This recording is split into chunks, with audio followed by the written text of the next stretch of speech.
sports. Some of you may not understand sports, you may not like sports, and you may just not care about sports at all. Some of you, like myself, may live and breathe sports every day and follow it.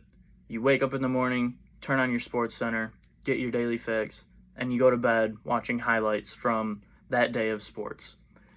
And one thing that I've learned throughout my entire life, whether or not you care about sports or you don't, is that sports are a staple of not just American or national, but global life.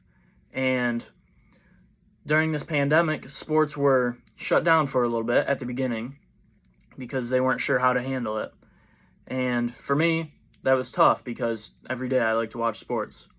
And I know for a lot of my friends, it was the same way. There was nothing on TV we could do, which in turn, it got us out and playing sports, actually. But we couldn't relax at night and watch sports ourselves.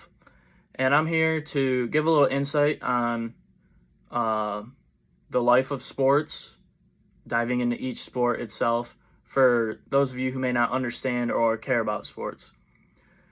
A little bit about football is for those of you who are more aggressive, per se, or like to see that big hit. In football, there's professional football, which is called the NFL, the National Football League. There's collegiate football. Most Division I, Division II, Division III, and NAIA schools have a football program. There are some junior colleges that have football programs, but it's somewhat rare. And football is one of those sports where you get everybody together on a Saturday or a Sunday and you have a cookout and you guys all watch that big game together, and it's more of like a friendly banter type of game where you place a bet on it or it's just fun. And that's why I like to watch football a lot. And football is mainly a fall sport. There's no football outside of that, other than a few other leagues which are lesser known and they don't get a lot of national television like the leagues that are more known. Next, we'll be going to the National Basketball Association, or the NBA. There are actually 5 leagues, I believe. There's the NBA, which is the big leagues where you see all your LeBron James and your Steph Curry and all of them. There's the G League, which is like a minor league system for the NBA. There's college, and there's high school. Most colleges, once again, have them, including most junior colleges.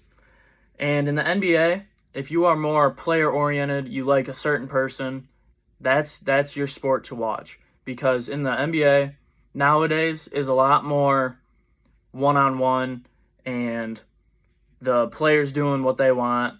And it's a lot more for those people who like to watch the flashy play. They like to see something cool go down, and they just like to watch that. This one really isn't you get your buddies together and watch a big game unless it's the finals. Just because the games are not like that. You can really decide who's going to win that game in the first half, unlike the NFL where it's very unpredictable. And moving on, we have the NHL, which is the National Hockey League. I believe there's the NHL, which is the pros, and college.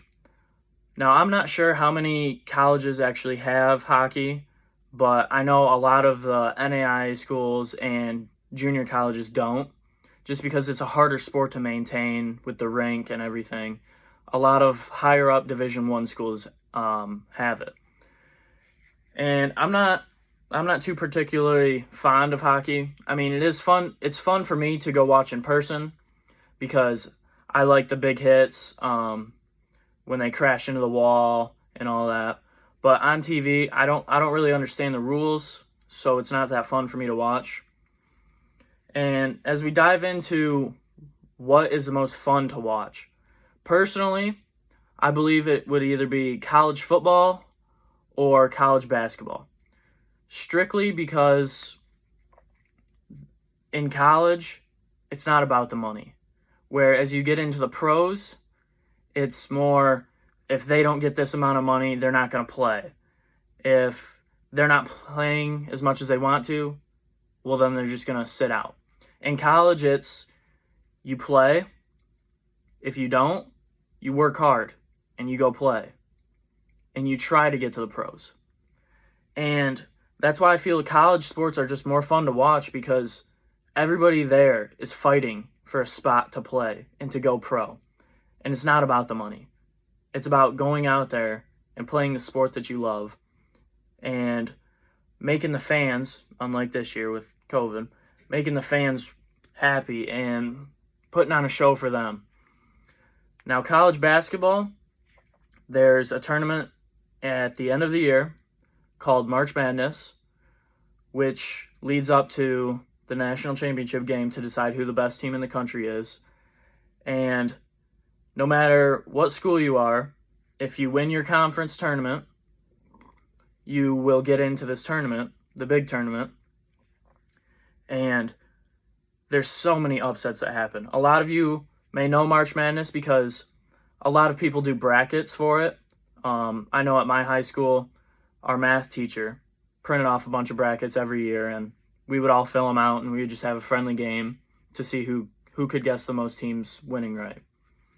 And the last sport that I will go into is the MLB, which is Major League Baseball.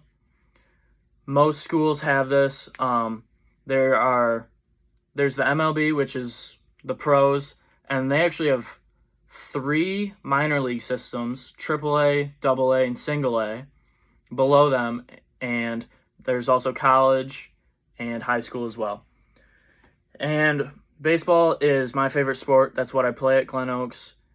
And a lot of people don't like to watch baseball just because of how slow it is and it takes a long time and there's not a lot of action. But it takes a certain person to go and sit and watch a baseball game